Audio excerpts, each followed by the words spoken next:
Big boss Ashwini ಗೌಡಗೆ Sudeep ರಿಂದ ಹೀಗೊಂದು ಪಾಠ. ಟವಲ್ ನಿಂದ ಸುತ್ತಿ ಹೊಡೆಯೋದು ಅಂದ್ರೆ ಇದೇನಾ? ಬಿಗ್ ಬಾಸ್ ಮನೆಯಲ್ಲಿ ಅಶ್ವಿನಿ ಗೌಡ ತಮ್ಮ ಜಗಳಗಳಿಂದ ಹಾಗೂ ಏಕವಚನ ಬಳಕೆಯಿಂದ ಸದ್ದು ಮಾಡ್ತಿದ್ದಾರೆ. ಈ ವರ್ತನೆಗೆ ಬೇಸತ್ತ ನಿರೂಪಕ ಸುದೀಪ್ ಅವರು ಗೌರವ ಕೊಟ್ಟು ಗೌರವ ತೆಗೆದುಕೊಳ್ಬೇಕು ಅಂತ ಪರೋಕ್ಷವಾಗಿ ಕ್ಲಾಸ್ ತೆಗೆದುಕೊಂಡ್ರು. ಮನೆಯಲ್ಲಿ ಗೌರವದ ಮಹತ್ವವನ್ನ ತಿಳಿಸಿದ್ದಾರೆ.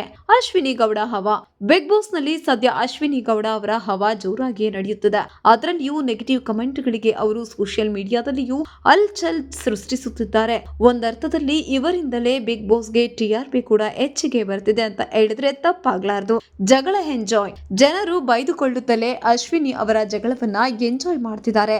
ಇವರು ಹೀಗೆ ಗಲಾಟೆ ಮಾಡದೆ ಸುಮ್ಮನೆ ಇದ್ರೆ ಮುಗ್ಧ ಮಲ್ಲಮ್ಮನವರ ರೀತಿ ಮನೆಯಿಂದ ಬೇಗ ಆಚೆಗೆ ಬರಬೇಕಾಗುತ್ತಿತ್ತು ಅಂತ ಇದಾಗಲೇ ಸೋಷಿಯಲ್ ಮೀಡಿಯಾದಲ್ಲಿ ಅಶ್ವಿನಿ ಪರವಾಗಿ ಬ್ಯಾಟಿಂಗ್ ಕೂಡ ಮಾಡಿದ್ದಾರೆ.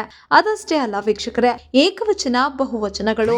ಇದರ ನಡುವೆಯೇ ಅಶ್ವಿನಿ ಗೌಡ ಅವರು ಕೆಲವು ಸ್ಪರ್ಧಿಗಳಿಗೆ ಏಕವಚನದಿಂದ ಮಾತನಾಡುವುದು ಇದೆ, ತಮಗಿಂತ ಚಿಕ್ಕವರು ಎನ್ನುವ ಕಾರಣಕ್ಕೆ ಹೀಗೆ ಮಾಡುತ್ತಿದ್ದಾರೆ. ಕೆಲವೊಮ್ಮೆ ಜಗಳವಾಡುವಾಗ ಸಿಟ್ಟಿನಿಂದ ಏಕವಚನ ಮಾತನಾಡುವುದು ಇದೆ. ಆದರೆ ಬೇರೆಯವರು ಏಕವಚನ ಮಾತನಾಡಿದಾಗ ಮಾತ್ರ ಕಾಲು ಕೆದರಿ ಜಗಳಕ್ಕೆ ಹೋಗುತ್ತಾರೆ ಅಶ್ವಿನಿ ಗೌಡ.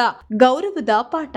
ಇದರ ಬಗ್ಗೆ ಸುದೀಪ್ ಅವರು ಅಶ್ವಿನಿ ಗೌಡ ಅವರಿಗೆ ಕ್ಲಾಸ್ ತೆಗೆದುಕೊಂಡಿದ್ದಾರೆ. ನಾನು ರೆಸ್ಪೆಕ್ಟ್ ಕೊಟ್ರೆ ಮಾತ್ರ ಬೇರೆಯವರು ಗೌರವ ಕೊಡೋದು ಎನ್ನುವ ಮಾತನ್ನೇ ಉದಾಹರಣೆಯಾಗಿ ಪರೋಕ್ಷವಾಗಿ ನುಡಿದಿದ್ದಾರೆ. ಟವಲ್ ನಿಂದ ಸುತ್ತಿ ಹೊಡೆಯೋದು ಅಂದ್ರೆ ಇದೇನಾ?